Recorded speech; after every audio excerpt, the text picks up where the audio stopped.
All right. Welcome, everyone. My name is Omar Pinto, your host. It is October 21st, and this is the weekly recovery coaching call. So last week, we did some work with Tree Life. We checked back in with Sean. We checked back in with Sean. I'd love to know, just to get a quick update, I'd love to know how you're doing, Matt, if you wouldn't mind. I think so. I'm okay. Today was a better day, kind of ebbs and flows. I guess for anybody on the call who hasn't heard me share before, I'll be sober 2 years on November 3rd. Yes. But in May, I developed an interesting, to say the least, manifestation of obsessive compulsive disorder, which didn't seem fair. It's my great gift for getting sober, but and it really really rocked my world, and challenge. It's been challenging to my faith and my higher power, and my my confidence in my abilities, and just my outlook on life. And I know that sounds a little dramatic, but mental health diagnoses can be pretty overwhelming. But what I can say is that if this had happened when I had still been drinking, I wouldn't have stood a chance. I have so many resources now to help support me. Though I'm struggling to find meaning in it right now, I think it would be incorrect to say that if I wouldn't have gotten sober, this wouldn't have happened. You know what I mean? Like, that just doesn't make sense. Like, OCD is kind of a chronic condition. Like, it probably was going to happen one way or the other. And the fact that it happened while I was sober and had good support around me, I think is a blessing that I probably won't realize for some time. In terms of how things are going for me, just taking it one day at a time, man. I don't know if any of you are have any experience with obsessive compulsive disorder, but there's a lot of what they call exposure and response prevention, acceptance and commitment therapy, and all this different kind of stuff that I'm implementing to doing my best with it. I'm certainly not perfect, but I'm getting stronger, and I've had to accept some things that are kind of tough, like I might not ever be quote unquote cured of this, but I don't know that. I have no idea. I really don't. I have no idea what the future holds. All I can do is do my best today. And I don't drink no matter what. I don't use drugs no matter what, though if I'm being honest, I got some prescriptions for some stuff that might be a little bit alarming to some folks, but I take it as only as prescribed. And that's about all I got, man. Thanks for asking. So real quick, Matt, because there was two things that we came across last time. One was, I think it was, do I accept or do I fight? Something like that. Right? The answer was both, right? I accept the hand that I've been dealt, and I choose to fight. So since then, how has that mindset manifested itself in your life? Well, still haven't drank, so that's I still got some fight there. There you go. Managing expectations, I think, is part of that as well. And the fight is kind of paradoxical. It's like you don't fight to control your thoughts. You'd rather you let them be. You feel the anxiety, you feel the fear, you feel so what I do this practice all throughout the day where I just kind of sit back and observe, wow, I'm really depressed right now. I'm really anxious right now. I'm really afraid. What if this lasts forever? Back. You know what I mean? And so some days, I'll say some days are better than others, but I'm getting the hang of it. I'm getting the hang of it. And there's a part of me, but there was I'm also still kind of in a little bit of a mourning phase. I'm in graduate school. I thought the worst was over when I got sober. I thought that it was just the promises, they talk about in 12-step rooms. And I felt that. And to have it kind of taken away from me felt very unfair. But so there was there's sometimes where I'm like, I don't want to get better like this. I just wanted to go, I don't want to accept this. I just wanted to go back to, I wish this would have never happened, and this is bullshit and I don't want to do this. And, but I have to kind of push through that and say, all right, what can I do right now? Have I done my exposures today? Have I done my meditation today? Have I done, you know what I mean? Like it's very similar. It's similar in a lot of ways to, 12 steps, I can't control the outcome. I just can't. I wish I could. I can only control the actions, and some days are better than others. Some days I have a little bit more gusto in me than others. Today was a good gusto day. But I don't know what tomorrow has in store. All I can do is run the play, and my emotions and my thoughts are just out of my control, and I can only control the action. Yes, I can only control the action, which is what I want to lead to. I can only control the action. Now, I don't know if anyone else here can relate on the call, but occasionally when we get sober and we start going to meetings and we start doing the next right thing and we start showing up to work on time and we start taking out the trash and we start being responsible and accountable. And then one day you're asking yourself, so what is this all for anyway? I'm doing all the right stuff. I've stopped drinking. I've stopped using. I'm being responsible. I'm being accountable. Why aren't I happy? And so, as you were talking, I was just reminded that all work and no play makes Jack a dull boy. And there is this thing that happens when we get into recovery sometimes where it's just do the next right thing, just do the next right thing, just do the next right thing. And before I know it, I'm doing everything except the things I want to do. So I want to ask you, in what areas of your life do you feel happiness, fulfillment, and joy?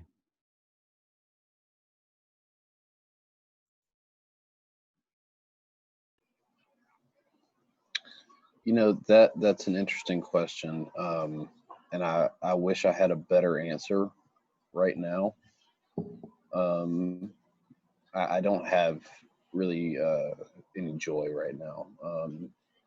And the reason I say that is because obsession is 24/7.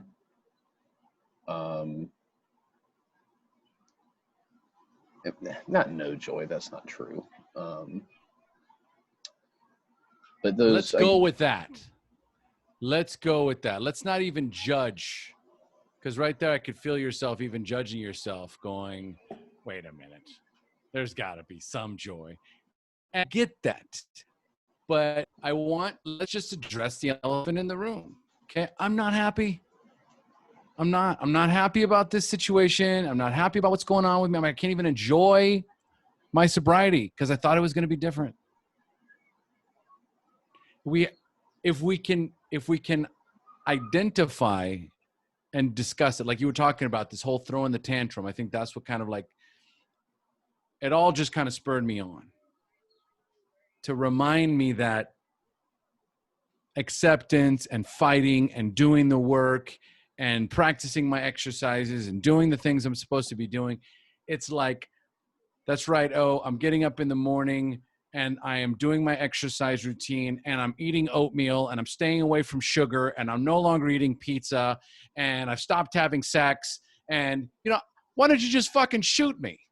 Why don't you just take me outside and just shoot me? Because I don't give a fuck how sober I am. This sucks. I can't eat pizza and I can't fuck. Like, I'm over exaggerating. I realize that. Just making a point. So here's the challenge. Here's the challenge I want to make to you, Matt. Let's include something, right? And let's make this let's make this a mandatory inclusion. I have to find joy. I must find joy. I must find the place in the day, the place in my life, the focus where I can go. I need a space where I can drift off to focus on what brings me joy, and I need to move in that direction. Because right now it's a lot of work. It's a tremendous amount of work. And what just keeps coming to me is Matt needs to feel joy. He desperately needs to feel joy. Do you concur? I concur. But. Okay.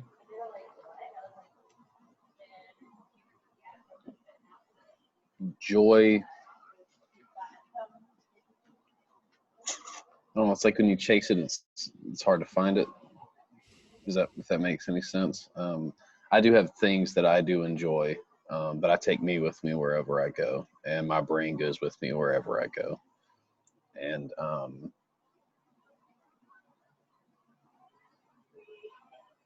it's hard. That's one of the things that makes obsession so hard. Is it's always with you. It never lets up. And so those little moments, the moments I'm talking about, where you go on the hike and you reach the top and you look out and you feel accomplished. That moment's kind of, when you have OCD, like it kind of fucks that moment up a little bit because your obsession is still there, so you're always kind of. So how about this? My joy right now comes from hiking on the trail with my dog and sticking to the goals I set for myself, even if I feel like shit. So even if I work, I'm in school right now, I work the assignment, I study hard, I do well, I get the grade back, I scored well, I still feel like crap. But damn it, I did it because I said I was going to.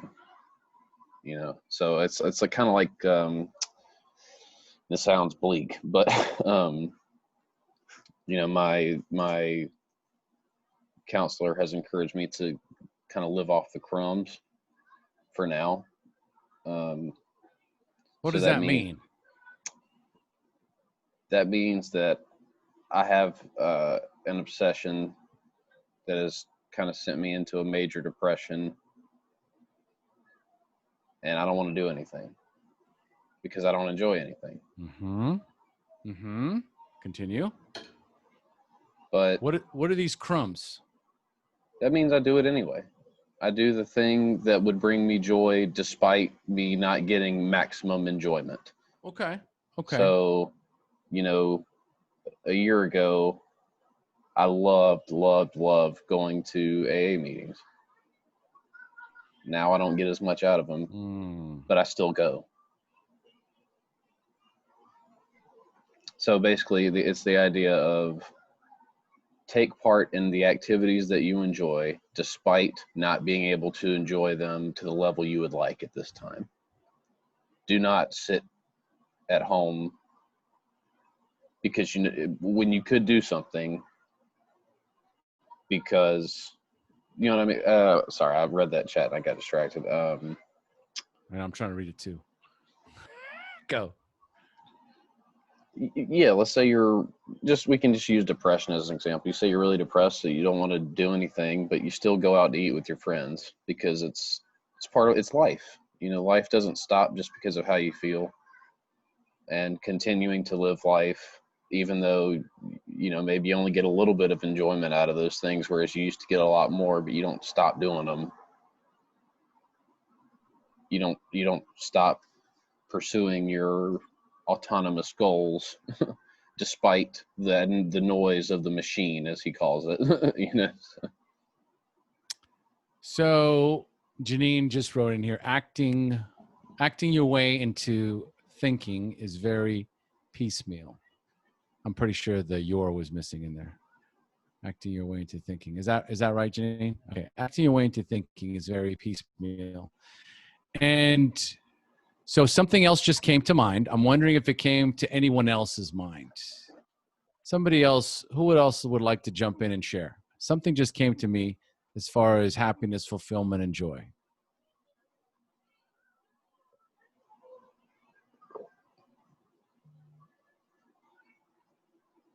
What?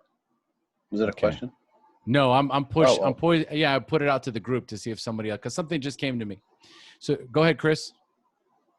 Hey, Matthew. I don't know if I'm on the same subject as Omar, but I trained my mind to get instant gratification when I was doing drugs and drinking all the time, and then when I got sober, like I had to work for it, and it's never easy, but it always gets better. But it was like a chain reaction when I would get into a slump and feel like I'm not really getting anywhere, and I'm doing all the right stuff, but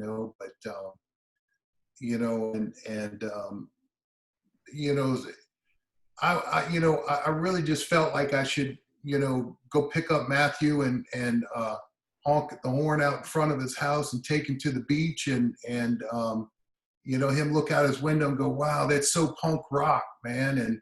And put the heavy Van Halen on and running with the devil and head down to the beach, and if he says, I don't like Van Halen, I just turn it up and say, I can't hear you. The music's too loud. And I just, now that I'm sober, I have to work for it. I didn't have to work for it before. I could just take a pill, snort some coke, and do some drinking and had instant relief. Instant. I want instant, man. That's where I'm at, But this working thing for it, man, I'm not so much into that, I can procrastinate about it, and procrastination's like masturbation. I'm only fucking myself, So that's so good, man. I just want to come pick you up, man, and have a good time. It gets better, I promise you, brother. 2 years I was in that same thing, man, that same damn thing. But it keeps getting better, man. I don't know if I was on topic or not, but I made a fool of myself, so I'm going to go. Okay, so Chris may have made a fool of himself, but he's 100% on the right track of what I was thinking. I'm still there. Somebody else. Pull it out a little further. All right, I'll give it a shot. Go, Tree Life. It's a lot like Peaceful Warrior, the movie that you just suggested me to watch. And in this movie, I don't know if anybody's seen this, but there's this gymnast. And he is by far probably the best gymnast in the nation. And this is what he loves. He wants to become the gold Olympic medalist. This is all that he's striving to do. And he puts all of his heart and soul into it. He finds a guy and asks him, what happens if you don't have gymnastics anymore? And the character goes, what do you mean? And flips out and leaves. And so he has, eventually through the story, he finds out that he needs more than the gold medal to be happy in his life. And so when he discovers that, when his moment is to come to go for the gold medal, he's not concerned with the gold medal anymore. He's just concerned of being in the moment, being present, and understanding what life and love is. And with that mindset, he gets the gold medal, but that's not all he really cares about. He's got the gold medal just to say, whatever, I've got it, but I'm still here in this moment and mindful and present. And so how I think that this correlates is that if we're running around trying to find joy all the time, we're only focused on joy and what makes us happy instead of being present in the moment and understanding what life is, and that life is precisely this moment.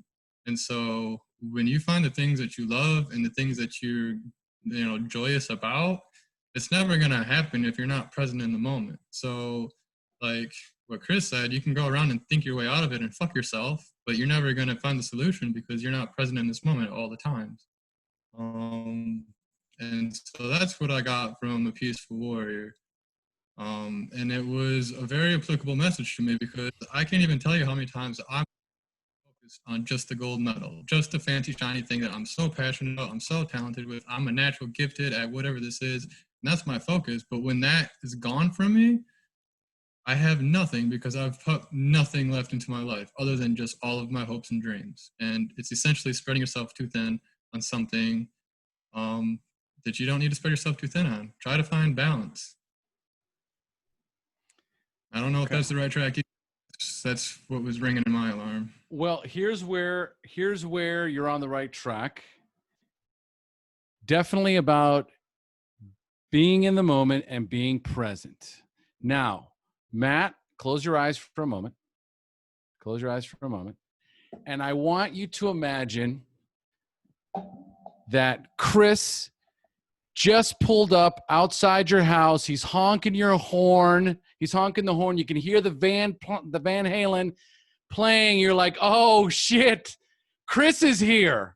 Fuck, we're going to the beach. I want you to imagine that right now in this moment. Now I want you to imagine seeing Chris's face as you're walking towards the car. Do you see it? What are you experiencing in this moment?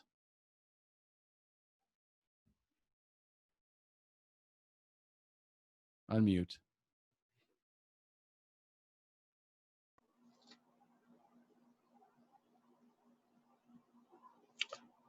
I don't know. I'm not quite sure how to label it.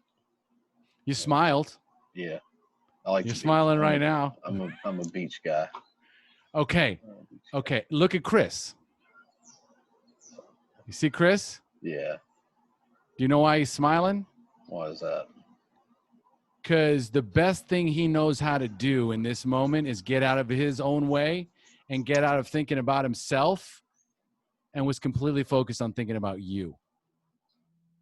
Chris in this moment is not thinking about Chris. He is present. He is in this moment. And all he could think about is, what can I do for Matt? And he can't stop smiling because he's not thinking about Chris. So what kept landing on me eventually is that the only true way to find happiness, fulfillment, and joy is to remove ourselves from self-centered fear. And the only way to get out of self-centered fear is to go out and be in service of others. And I don't know how much you can stomach, because I'm very delicate when it comes to these kinds of things. But I can't even talk about going to the cancer ward because I flash back to being there. One year we went for Christmas, my company, many, many years ago. We went to the cancer ward to give away toys. And I couldn't be in the room. I had to keep leaving and going to the bathroom and crying my fucking eyes out. because it's just too painful to watch. And in that moment, I can't think about me. It is impossible for me to think about me. All I kept thinking about is I can't let these kids see me. I cannot, I need to be here for them. I need to be here for them. Now and Zoom. But I can't.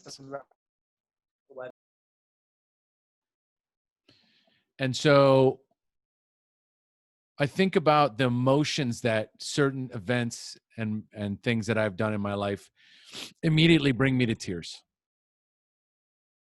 And it's rarely about me, my friend.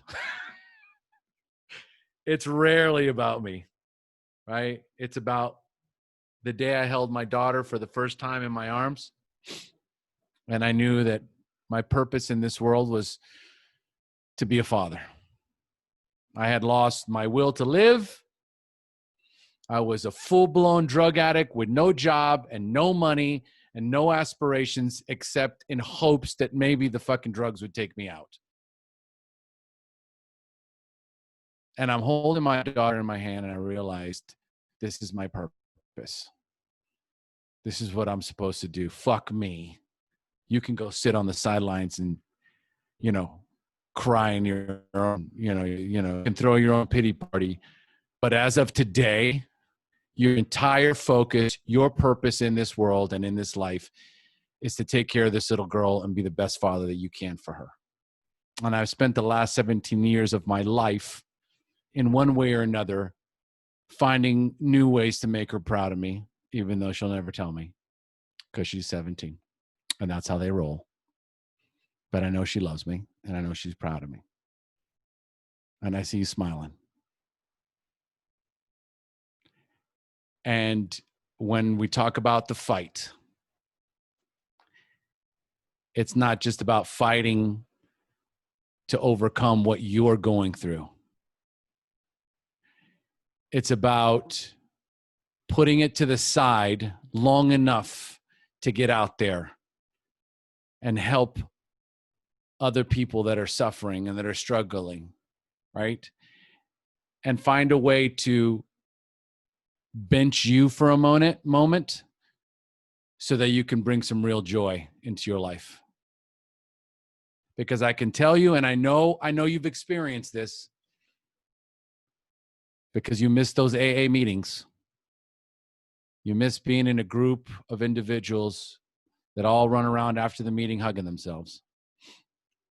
Not themselves, but everybody else.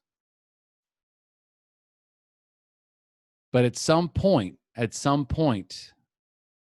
the only way to truly find joy is in the service of others.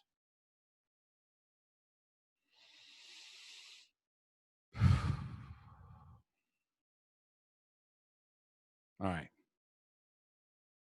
Who else wants to jump in? It's a good topic. The pursuit of happiness. Happiness, fulfillment, and joy. Who would like to share? I'll jump in, Omar, if you don't mind. Please. Yeah. My name is Brian. Thanks, Matt, for your share, man. That's awesome. I kind of needed to hear that message today. I struggle with some of that same stuff. I got about 2.5 years here, and sometimes you wonder why we're doing this work. To Omar's topic, and your topic, it's one thing that I've found. There's a few different laws that I know work in my life that I just need to practice. And I guess I was in a sales job early in life, and there's a thing where if you put a mirror in front of you and you talk into the phone and you smile, you can't have a bad attitude, right? It just doesn't work. You can sit there and be like I could say, "Hey, Matt, I hate you." You know what I mean? You just can't do that. It's a law. It's like a law. I don't know. It's, I don't know, Newton or so, whatever law, and that's kind of what Omar was talking about, you can't smile into a mirror and yell at somebody, right? Or and the way it's worked in my sobriety now, many years later is, when I get in a bad spot, my sponsor will tell me, we have these grocery stores called Market Basket around here. They're these big grocery chains. And he'll say, when I get in a funk and I'm in my head, he'll say, just go down there and hold the door for people at the grocery store. And like, you literally can't do that and think about yourself, because people go, hey, thanks. How you doing? So like, just getting out of your head it's a really hard step to do, but it works. It's like, for some reason we deprive ourselves of that, and then we wonder, hey, why is this thing so bad? And thank God we don't have bad days all on the same day, but yeah, those are two things that I've experienced that I know work. Just being a service, anything to get out of my head is just a blessing, in some days we're just having a bad day, and my sponsor will tell me, just don't hurt yourself or don't hurt others. And but I know his first thought is, go do service, and I can't argue. Like, I just can't argue. And it could be anything. It could be, hey, go make coffee, or hey, go call another person in the program, and then you just get out of your head, and then it's amazing. I can go 2 days without doing that. And then I go into really bad spots. So I appreciate it. Always a problem shared is a problem half. So I can tell you helped me today, Matt, to kind of reflect and remind me of what I need to do. And, Omar, your stuff's spot on as always. So appreciate everybody here. Thank you, Brian. Thank you, Brian. And Tree Life just wrote here, the relationship of giving and receiving is a delicate balance of life. Give service and take away that love. It's so important to remember that when you give, you must receive. When you give, you must receive. You must allow yourself to receive. It's the only way that you can fill your cup. The only way that I can continue to give is if I continue to receive. And what happens when I give of myself, when I am of service, and someone says, Matt, thank you so much. Just like what Brian said, hey, thank you so much for being here and sharing your message. I needed that today. And then you receive. And you say, oh, thank you, Brian. Thank you for allowing me to be of service today. It's this beautiful exchange of energy and love that allows you to fill the other. You have to allow yourself to receive, and that's when you really heal. That's when the service is the most powerful, is when I allow myself to receive. And that's where the joy and the happiness and the fulfillment comes from. It doesn't come from making a gazillion dollars and being famous, and being the best looking person, whatever the fuck that is. It's not about achievements. It's always about the journey, and it's about the lives that we touch and the lives that touch us. And that's it. That's all that's it. That's life, my friend. It's about the journey. It's about the lives we touch, and it's about the lives that touch us. And when we're able to embrace that, everything changes. The self-centered fear washes away, and we just move. We just move forward.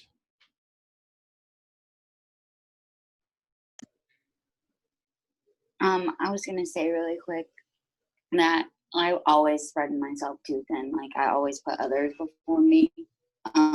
Every time I would just spread it too thin, and I would stop caring about myself every time. And it's really hard to find that balance. And I finally learned it, and it really is relieving. Like, and I was so selfless for so long. I finally realized, like, hey, you gotta be selfish in some ways. And kept filling my cup up, and honestly, I'm forever grateful for that. Beautiful. Absolutely beautiful. Who's next? It's a good topic.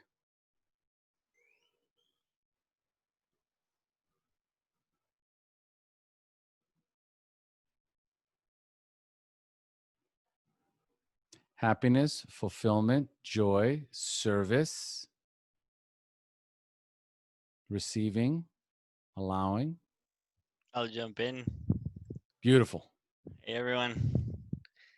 Good to see everyone. So, I was thinking about something. It stuck with me for years now, but it's something Omar posted once on Facebook that said, happiness is very difficult to find within ourselves, but it cannot be found anywhere else. That's what I got. Bam. God, that was good. I posted that.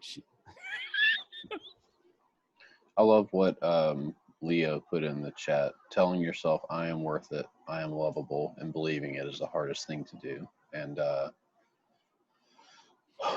that's something that I've definitely been struggling with. You know, it can be hard to feel lovable when you feel so broken. And but even the dumpster fire that I am right now, I guess I'm not hurting anybody. So I'm, you know what I mean? So at least I'm like what was said earlier, I'm not hurting anybody else. All right. So how about that? Well, I will. There's certainly, just like you can't find happiness outside of yourself, it's always within. There is that feeling of unconditional love that also cannot be found anywhere else. I can give unconditional love, but unless I feel it, unconditional love for myself, I won't be able to receive it from others.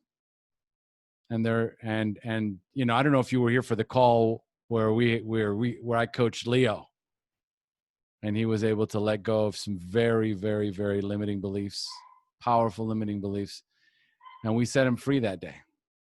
And he was able to love himself for the first time in many, many years. And it's this deep work. But there isn't a person that isn't alive on this earth today that isn't worthy of love. But they have to decide, and they have to do that inner work that guides them towards the opportunity to allow it, to feel worthy and to feel lovable. And that's why with service, it's the first big step. Because something happens, a magical thing happens. You have no control over your feelings when you start helping others. And so now you're navigating some feelings that you've never felt before. And it allows you to recognize within yourself what's missing and what's been missing. Go ahead, Tree Life. Okay, so question for Matt.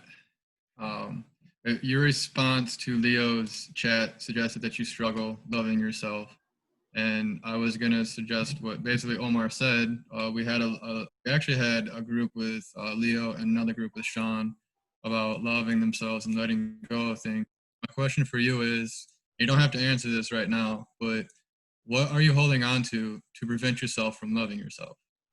Because that's a pretty good inventory to check into, I feel. And if you got to take some time to answer that for yourself, take it. But if you can find whatever it is you're holding on to prevent yourself from loving you, let it go and give yourself a big hug and tell yourself you love yourself every day, because habits repeat themselves. And if you look in the mirror first, like when you get done brushing your teeth in the morning and at night, just tell yourself, I love me, twice a day, and for a month, and then see if that doesn't change your outlook on yourself a little bit. That's all I got. Beautiful. Thanks, Love True it. Life. I'll give that some thought for sure. Yeah, I kind of want to piggyback from what Tree Life was talking about, and it's important to inventory and audit. I would also ask myself, what things am I doing that show love for myself? And am I doing those things? So things that I do that are loving to me, for example, can be, like Omar says, doing that morning routine where I sit down, I meditate, I read the meditations. I take some time to breathe and read as well, just general books. There's a few good books in regards to meditation techniques that help with self-perception. So working out is another thing that helps me. Um, it could be those small things, even what I feed myself, and just being aware of them. Because sometimes if we do it automatically, we take things for granted. We might be doing a lot of small things for ourselves that we take for granted. So, and I'll give an example.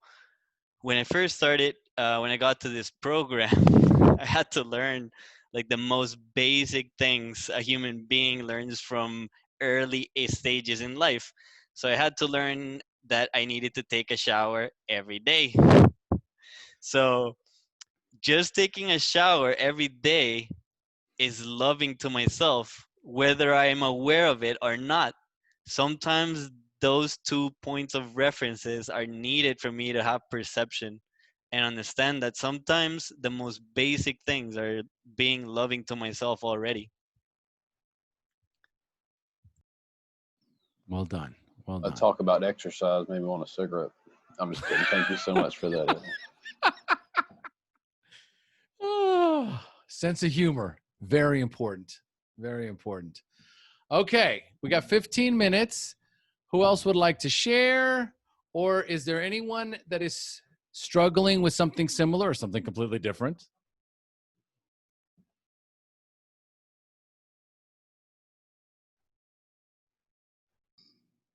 Can I share? Absolutely. Hi, Jen. Hi. I haven't seen you guys in a while. I've been like super busy, but I'm sorry I missed most of this call, but I'm really glad I popped on here because it is an important topic and one that I can very much relate to.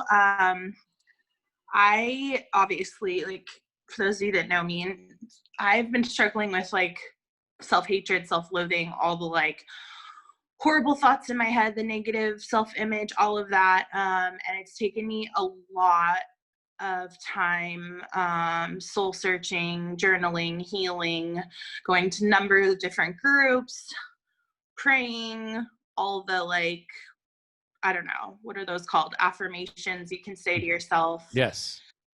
But you know what? Like, what it really comes down to is like what you're talking about is finding something where you feel like you are of service and you are making a difference. And I truly believe that every single person on this call and every single person has a gift, okay? And you might not know what that is, and it might take a little bit of time to figure that out, but everybody has something to offer, okay? Whether it's like even just your shit show of an experience that you've gone through in your life, you can make a difference in someone else's life by either sharing or reaching out or, writing it down. I mean, I just wrote my second book and it's on grief. And I lost my mom at a young age, and I've been through a ton of grief, including, losing my grandma last year. My best friend's husband died from brain cancer. My nephew killed himself. So many things at once. And seeing just the amount of grief and pain that people are going through just because of 2020 and just because of everything that's happened, I turned my own experience and my feelings into a book that's also now helping a lot of people. And I just now published it on Amazon.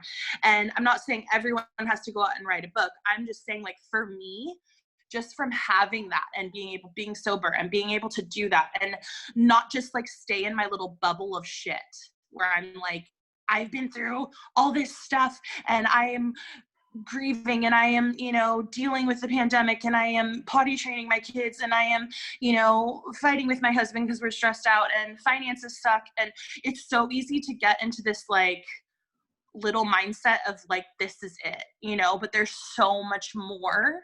And if you dig deep and you do some meditation work, you work with Omar, work with someone that's going to help you heal those parts of you that are so broken, being of service, finding something that you're good at, that you enjoy, and then, you know, just baby steps, you know, with that. It's like, try something new, try something different, go out of your comfort zone a little bit, and you might find exactly where you're supposed to be and what you're supposed to be doing and how you're going to be of service, how it's going to come back to you and like you're going to receive it, like you talk about. Like, I no longer look in the mirror and go, oh my God, you're so disgusting. I don't think that. And am I the way I want to be? No, I'm not there yet. And I'm working on it. And I still have self-image issues, but because I'm helping others, because I'm being of service, my outlook is different, if that makes sense. And I'm thankful that I've joined this group. I'm thankful that I've experienced everything that I've experienced,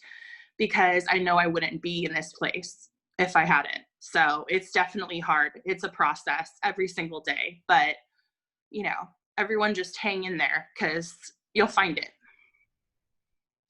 Beautiful. Beautiful.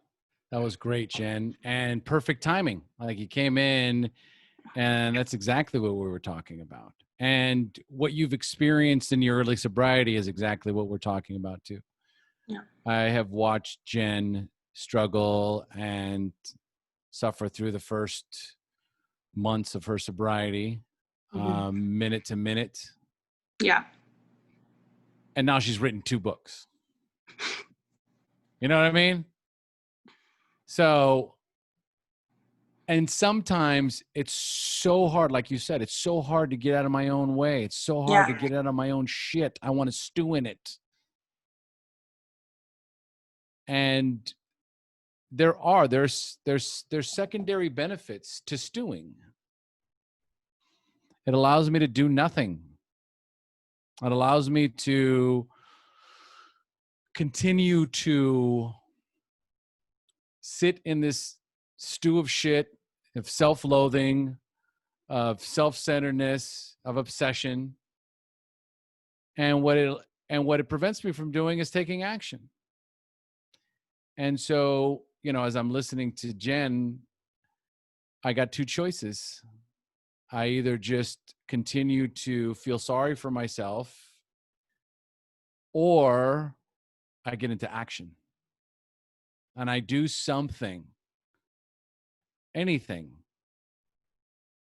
that's going to get me closer to what I want. And what we all want is not $1 million. I mean, I'd like $1 million, don't get me wrong.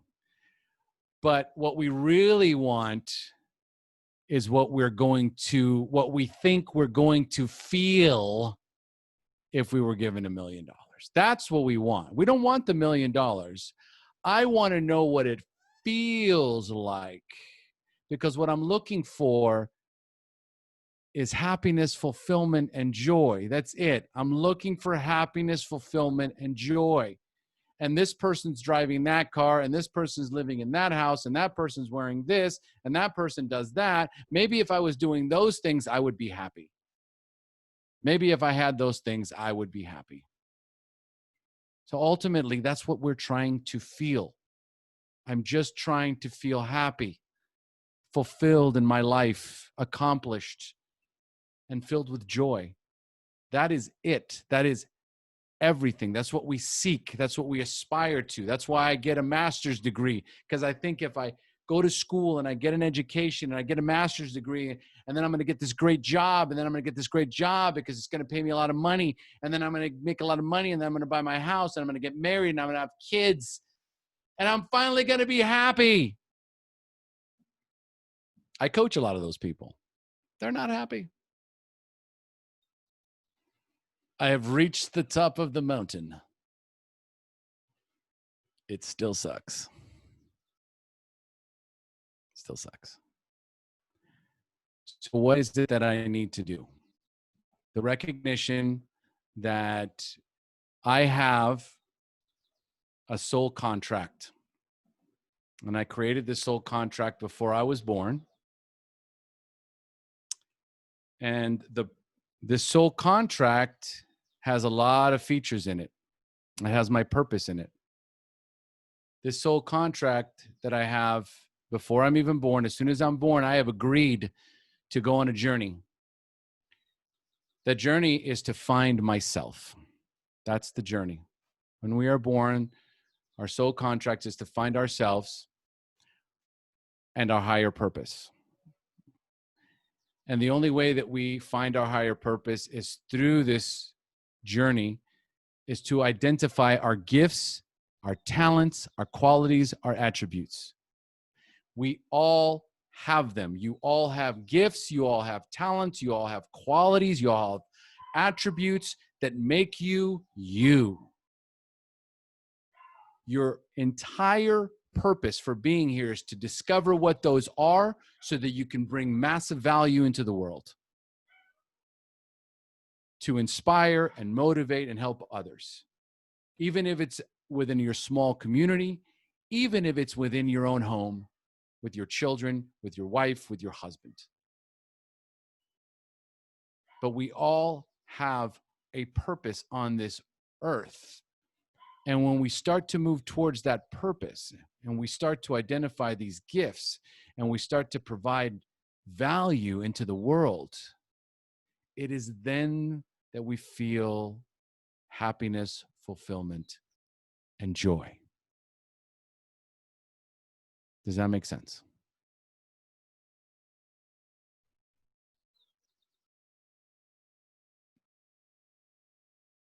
Okay, go ahead, Mel. It's very interesting, this topic that you're talking about, because I think all this stuff that's been going on at work with me not getting the position and someone else getting it just because they go out partying with them is the kick in the pants I need. I think I needed to learn how to live first, because I'd never had a job like that before. I'd never, well, you know my story. I'd never lived like a normal person. So I think it is the kick in the pants to make me try and work out what I should be doing. I think they are my people there, but I think it's time to move on. Now I don't know where I'm going, but I won't leave until I've worked out what the hell I'm doing. But I think it's not where I'm meant to be anymore. So I don't know. I have to work out where I am meant to be. So this is very relevant to everything that's going on with my whole life at the moment, actually. So I'm so glad that I popped in. I didn't mean to be late. I thought I thought I was early. So there you go. Thanks, guys. That's great. That's perfect, Mel. Yeah, it stops me from being so angry too.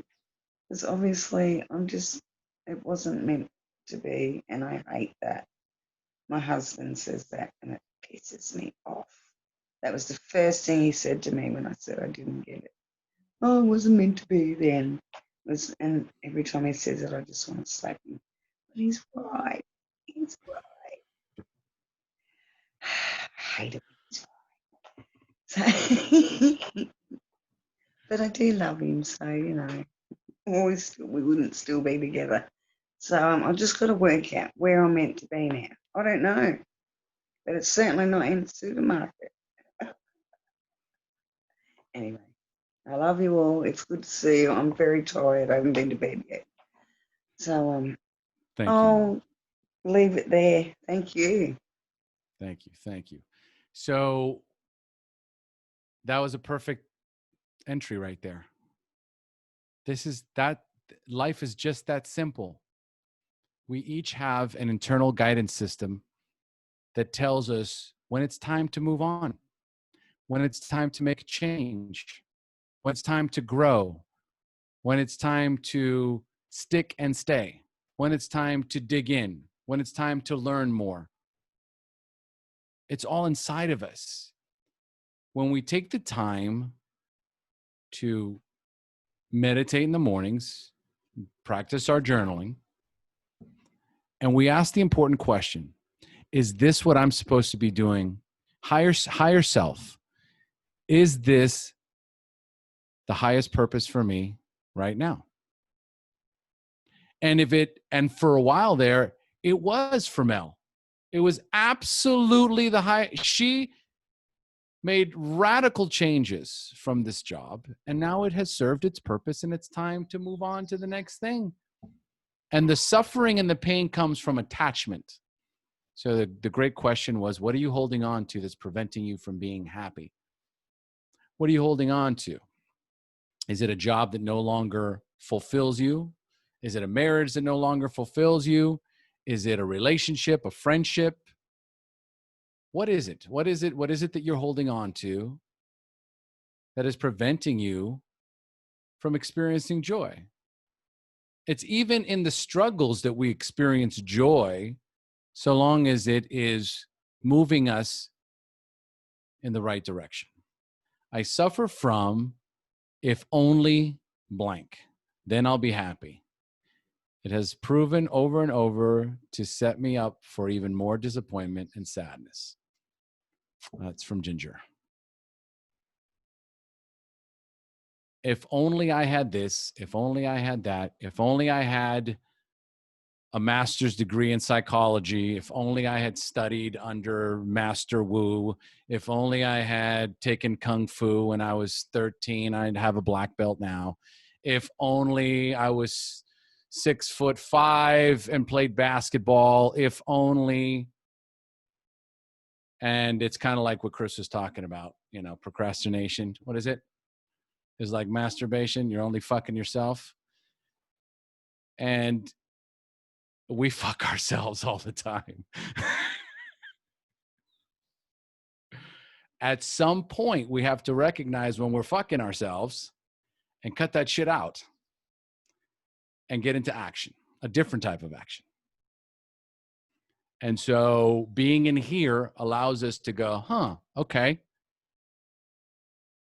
If I am not feeling happiness, fulfillment, and joy, it probably means that I need to get out of my comfort zone and do something that challenges me and allows me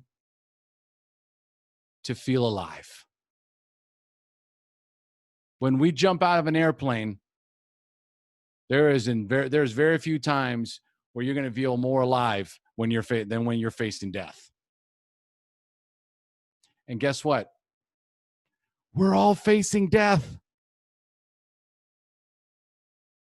We're all facing death. Pretend like you're falling out of an airplane and decide, is this in this moment, is this how I want to be remembered? And if it isn't, then what's the next move that I want to make in my life? Who do I want to help? Where do I want to be? Who do I want to be with?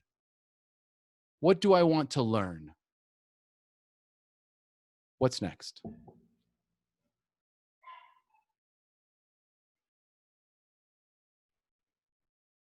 Sean, you got any words of wisdom for us there? Just listening. Okay.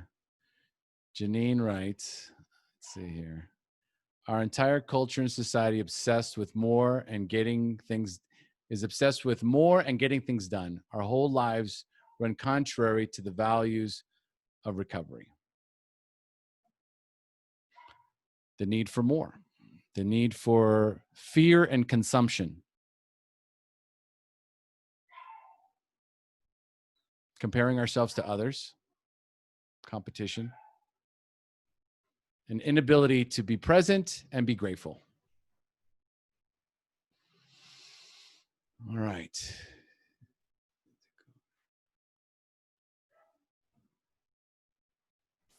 Does anyone else have anything else they'd like to share? I think we've covered a lot on this call.